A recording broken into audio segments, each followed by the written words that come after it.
While America is in its flop era in many ways, all these legacy European fashion houses are showing their shows in America. But why?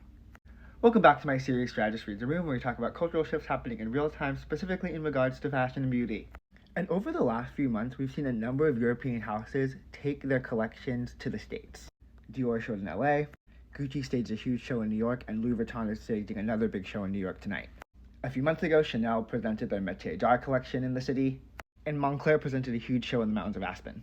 And if you're unfamiliar with cruise collections, these aren't normal runway shows. Cruise collections are basically giant traveling spectacles made for VIC clients and to generate attention. And everybody's coming to America because while there's a huge luxury slump, there's a massive opportunity with the wealthiest set of Americans. A little background is that over the last decade, luxury growth was really fueled by China's growing middle class. They were basically the backbone of industry growth. Like look at that graph. But now dealing with a real estate crisis and 70% of household wealth in China comes from real estate, it's no surprise these numbers are starting to dip. Meanwhile, in America, overall consumer sentiment is shaky, but the wealthiest set of Americans are spending aggressively, K-shaped economy.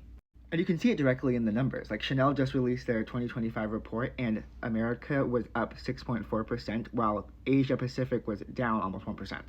LVMH saw similar results, the US up 3%, while Europe is down 3%. And in a recent interview with BOS, SAC Global CEO talked about this proprietary data they have where they interviewed luxury consumers, and 76% said they feel optimistic about their personal finances. And that's up 11% from November. He also makes a really interesting point in this interview to talk about how there's a whole cohort of American high net worth individuals who haven't really engaged in luxury yet that they can capture. With all that market context, you can see how putting on a giant runway show in the heart of Times Square for a brand like Gucci could be beneficial. The bigger question I have, though, is will doubling down on this consumer dilute the creative and luxury positioning of these brands?